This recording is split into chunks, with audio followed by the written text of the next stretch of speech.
Welcome to the Leadership Decoded podcast. Here, we provide you practical approaches to leadership to help you lead at your very best at work and in your everyday life. I'm your host, Dr. Will Ramey, a former U.S. Army officer and combat veteran, a current leadership and team development workshop facilitator, and executive education adjunct professor. Today, we're diving into a recent phenomenon known as revenge quitting.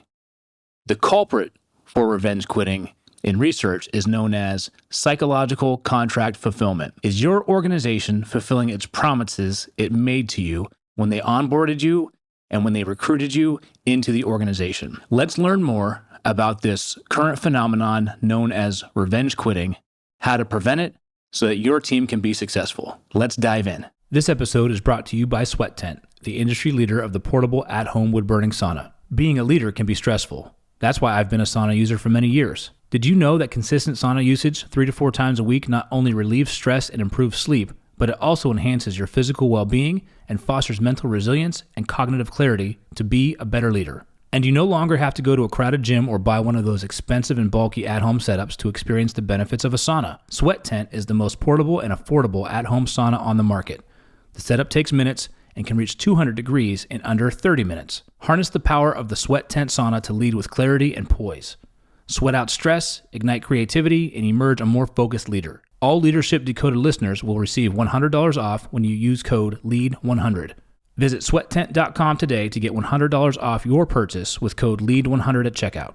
Again, that's sweattent.com to get $100 off with code LEAD100. Sweat Tent, improving your ability to lead at work and in your everyday life. It takes time and effort to create a high-performing team. Leadership abilities is one of the most important areas to focus on for team development. Dr. Will Ramey understands the impact that leadership can have on team performance. He's led a wide variety of teams in the U.S. Army and corporate companies, from being a first-line supervisor to a senior-level leader. His programs focus on experiential learning for immediate application, transformational growth through mindset and behavioral shifts, and sustainable change to drive long-term success.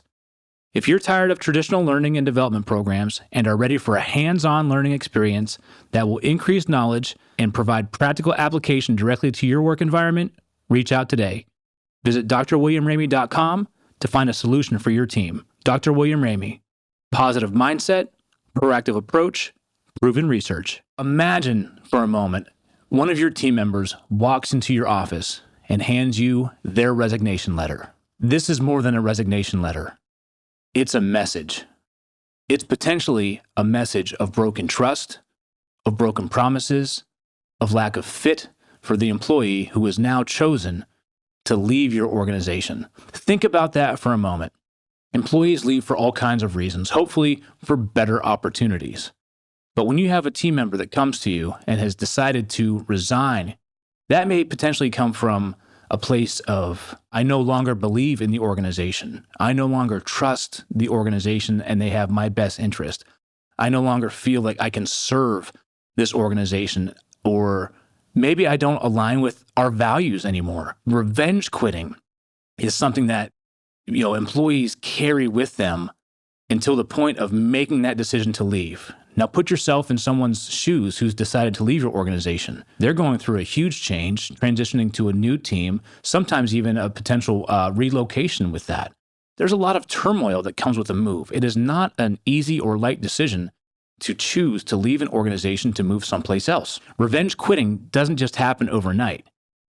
It's typically the result of unmet expectations that have accumulated over time. There's some statistics here I want to share from you that I found from a recent Gallup article. 28% of full-time employees expect revenge quitting to occur within their workplace in 2025. 28%. 4% of full-time employees plan to revenge quit in 2025, having thought about it for about 13 months. 13 months. That means some people within your team who may be handing you their resignation letter today have thought about resigning for over a year. What have they done in that amount of time? Imagine the decline of performance, the decline of commitment, the amount of stress that they're carrying over the decision to leave the organization.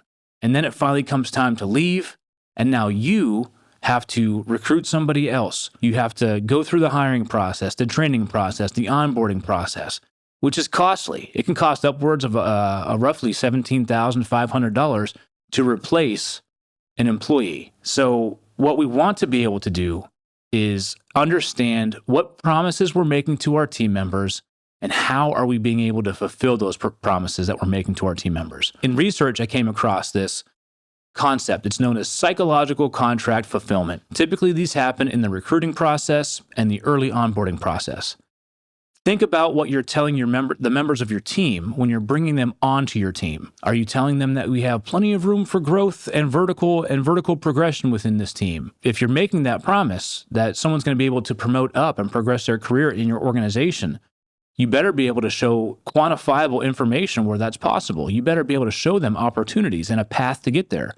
Are you promising people flexibility in their schedule only to pull it back away from them when things get tough or when they actually come onto your organization? Are you portraying fairness and equity when it comes to application of policy and things like time off and compensation and rewards? To be able to make these promises up front is what you're doing to attract some of this talent in, giving people purposeful work, telling them about the benefits, telling them about their long-term success at this company. And what happens is when you have an employee where these promises are made and they believe in what you're saying, they believe in the message that you're sending, and then the rug gets pulled out from underneath of them. Layoffs happen, reductions in force happen, or a shift in the environment that you may not have been able to control or articulate. You better find a way to be able to share that message clearly. Or you promise them the world of being able to move up in their career when in actuality, those moves are few and far between, or they're for a very select set of skills that person doesn't have. And then when they come to want to train and develop those skills, you don't have the funding available or whatever other reason you come up with. So think about the promises you're making and think about the perspective of that person who shares that belief. And then when you have unmet expectations, that psychological contract that you made of, here's how work is going to be on this team, and then you don't meet that promise. Lack of trust begins to take shape. Lack of commitment. Second guessing, why am I here? Second guessing organizational fit. Well, if you're not fulfilling these promises, what other promises aren't you being honest or open or fulfilling? The good news, though, is that there are ways to overcome this. But first, let's talk about some of the biggest drivers of revenge quitting that exist out there. Research shows that revenge quitting, it stems from three main issues. Lack of transparency about promotions and growth. Be able to share with your team members promotion paths, career paths, the high volume of where jobs are and the highest paying jobs or the skill sets that they have. Someone may want to stick with their particular technical or other expertise, but be honest with them in that, hey, the opportunities for you get very narrow in this career field. But if you want to broaden your scope and pivot into a different functional area, there are maybe more opportunities for you here with this company. Have those open and transparent conversations. Second, the inability to connect to a deeper purpose. Employees want to see how their contributions are being able to contribute to the bigger picture.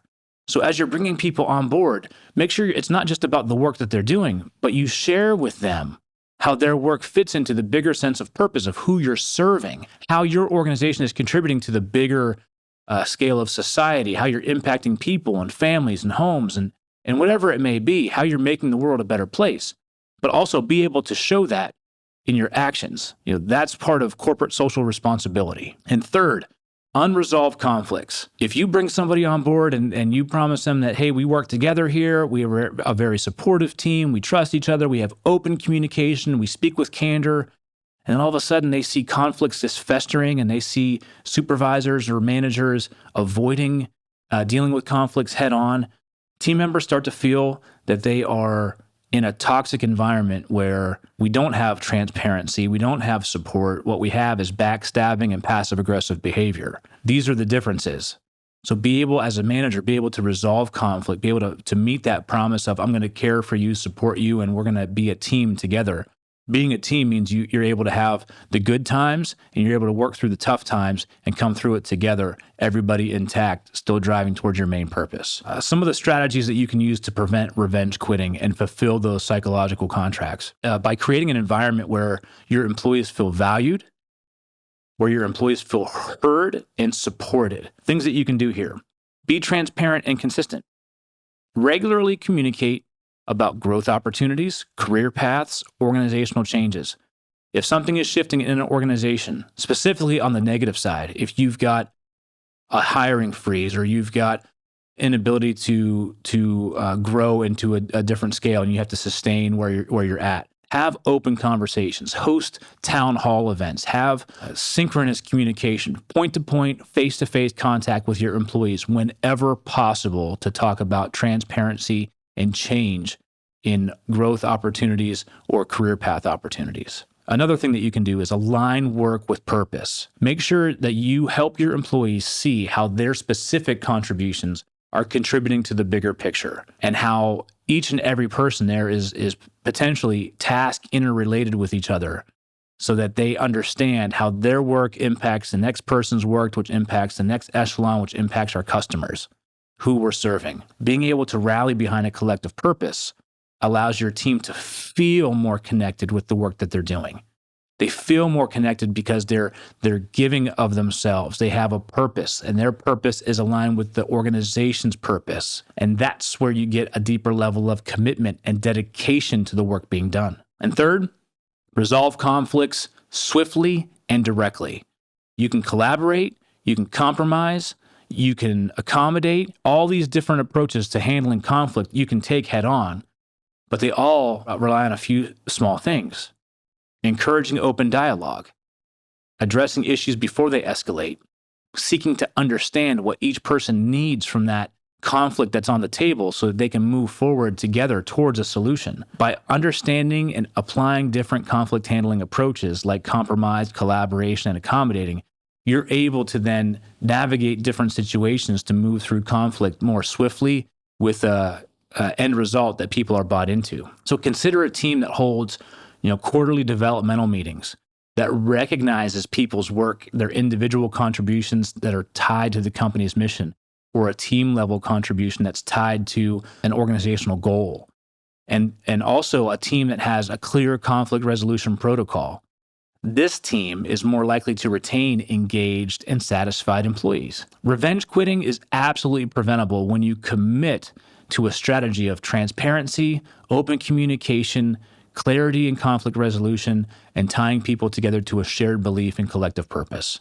Ask yourself, are you ready to build a workplace where people want to work and they want to stay because they're committed, because they're cared for, and because they know that the organization has their best interest as well as those they serve at the front of their mind? Thanks for tuning in to Leadership Decoded here in the Loop Internet Studio. If you enjoyed today's episode, give us a like, share, download the episode, share it with your fellow leaders so that we can all lead at our very best. And if you're an organization who wants to get their team members developed and work on your leadership abilities, I want to work with you. I offer hands-on experiential learning workshops to help your team understand how to communicate, resolve conflict, be more cohesive, be more collaborative. Connect with me on LinkedIn at Dr. William Ramey, on Instagram at WillRamey1, on Instagram at Leadership Decoded Pod, or check out my website, drwilliamramey.com. I'm your host, Dr. Will Ramey. Thanks for tuning in today, and I'll see you the next time you press play.